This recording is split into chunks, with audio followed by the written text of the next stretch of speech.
En este vídeo estudiaremos la fórmula de la distancia entre dos rectas que se cruzan en el espacio. Daremos además otros dos métodos de cálculo, que ilustraremos con un ejemplo. Dos rectas que se cruzan en el espacio son aquellas que ni se cortan ni son paralelas. Para calcular la distancia entre ambas, supondremos que conocemos un punto y el vector director de cada una de ellas. Utilizaremos que la distancia mínima se alcanza cuando medimos sobre dos puntos cumpliendo que el vector que los une es perpendicular a ambas. Partimos del vector AB, cuyos extremos son los puntos conocidos, y lo descomponemos como suma de AP sub 0, P sub 0 Q sub 0 y Q sub 0B. Hacemos a ambos lados el producto escalar con el vector producto vectorial de U y V. El producto vectorial es perpendicular a los dos vectores que multiplicamos y, por tanto, perpendicular a ambas rectas. Como los vectores AP sub 0 y Q sub 0B están sobre las rectas, el producto escalar queda 0. Pero recordemos que el producto escalar es el módulo de los vectores que multiplicamos por el coseno del ángulo que forman. Como el vector P0Q0 es perpendicular a ambas rectas y el producto vectorial también, ambos son paralelos entre sí y, por tanto, el coseno del ángulo que forman, en valor absoluto, es 1. Finalmente, despejando el módulo del vector P sub 0 Q sub 0, obtenemos la distancia buscada. Recordemos que el producto escalar de un vector con el producto vectorial de otros dos es lo que llamamos producto mixto, y por eso es lo que aparece en el numerador. En el denominador queda el módulo del producto vectorial de los vectores directores de la recta. Como última observación, cabe preguntarse qué ocurriría si intentamos aplicar la fórmula sin haber comprobado previamente si las rectas realmente se cruzan. En realidad no va a ser un problema. Si las dos rectas se cortan, los vectores AB, U y V son dependientes y por tanto su producto mixto es nulo. La distancia nos va a dar 0, como es lógico teniendo en cuenta que las dos variedades tienen un punto en común. Si las dos rectas son paralelas, el producto vectorial de sus vectores directores es nulo. Eso haría que en nuestra fórmula apareciera un denominador 0, lo cual no tiene sentido. Esto nos sirve para detectar cuándo se da esa condición de paralelismo. Sabemos que en ese caso la distancia se calcula tomando un punto cualquiera de las rectas y midiendo la distancia a la otra. Vamos a ver un ejemplo de cálculo de distancias entre dos rectas en el espacio que se cruzan. Trabajamos con el producto escalar usual y suponemos que nos dan la ecuación vectorial de cada recta. Vamos a utilizar la fórmula que acabamos de demostrar.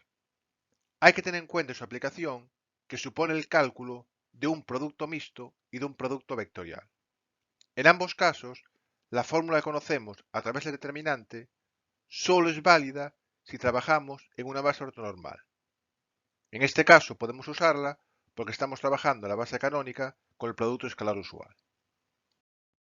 A partir de las ecuaciones vectoriales, tenemos directamente los datos que necesitamos.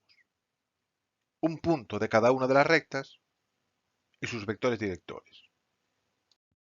El producto mixto de los vectores AB, U y V es el determinante de la matriz formada por sus coordenadas. El producto vectorial se calcula igualmente a través del determinante.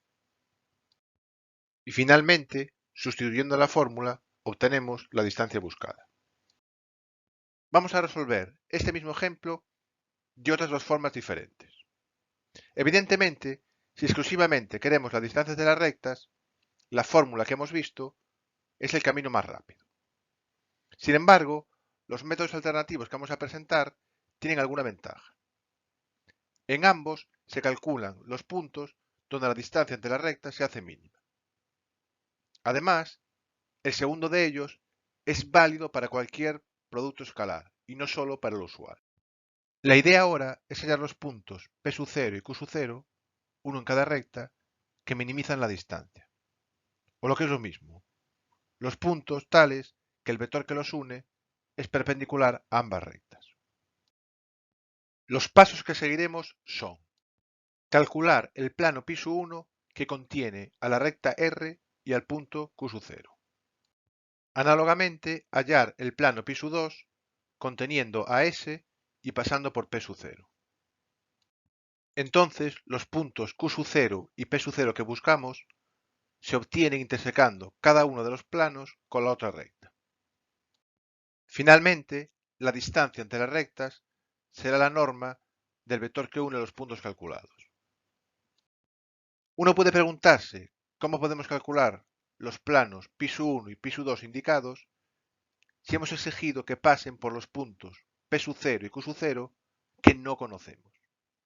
La clave está en que el vector Q sub 0 P sub 0 que los une es perpendicular a ambas rectas, al igual que el producto vectorial de sus vectores directores. Por tanto, uno y otro son paralelos y podemos calcular los planos buscados como aquellos que respectivamente contienen a las rectas R y S y además al producto vectorial de sus vectores directores. El cálculo del producto vectorial lo hacemos a través del determinante, como vimos en el método anterior. Por tanto, el plano pi sub 1 es el que contiene la recta R, es decir, un punto de la misma y su vector director, y tiene como segundo generador el producto vectorial U por V. Lo calculamos a través de la fórmula del plano conocido un punto y dos vectores. Se obtiene igualando a cero el determinante de un punto genérico menos las coordenadas del punto A y las otras dos filas formadas por los dos vectores directores. Simplificando, llegamos a la ecuación de pi sub 1. De manera totalmente análoga, se obtiene la ecuación del plano pi sub 2, que es el que contiene la recta S y al vector producto vectorial de U y V. Ahora, el punto Q sub 0 es intersección del plano pi sub 1 y de la recta S. Para hallarlo, utilizamos la ecuación cartesiana del plano y las ecuaciones vectoriales de S. Sustituyendo los valores de x y z de la ecuación vectorial en la ecuación cartesiana, llegamos a una igualdad que nos permite calcular el valor del parámetro beta. Y una vez obtenido beta, reemplazando en las ecuaciones de S, obtenemos las coordenadas del punto Q sub 0. De manera similar, intersecando el plano pi sub 2 y la recta R, llegamos a las coordenadas del punto P sub 0. Y ahora, la distancia buscada no es más que la norma del vector que une los dos puntos calculados. Veremos todavía una segunda variante de esta construcción.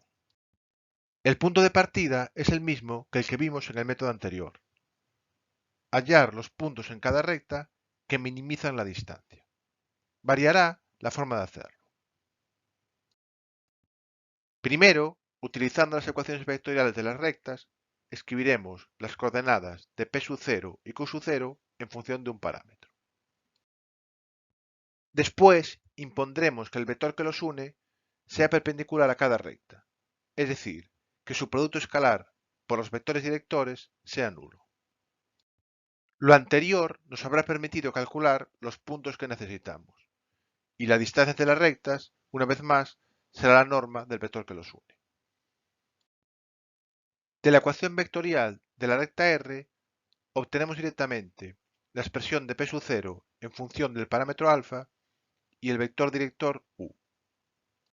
Y análogamente, de la ecuación de S, obtenemos las coordenadas de Q sub 0 en función del parámetro beta y su vector director V.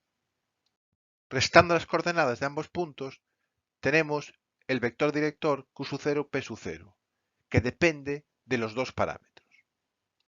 Para poder hallar el valor de tales parámetros, imponemos la condición de perpendicularidad, es decir, que el producto escalar del vector por los vectores directores U y V sea nulo. Eso nos da un sistema de dos ecuaciones y dos incógnitas. Resolviendo, llegamos a alfa igual a 1 y beta igual a menos 1. Y sustituyendo la expresión anterior, tenemos por fin el vector Q sub 0, P sub 0. La distancia entre R y S es su norma. Terminamos con una última observación. Este método es igualmente válido si trabajamos con un producto escalar distinto del usual. El único hecho a tener en cuenta es que allí donde hagamos un producto escalar, hemos de utilizar la correspondiente matriz de Gram. Eso incluye el cálculo final de la norma.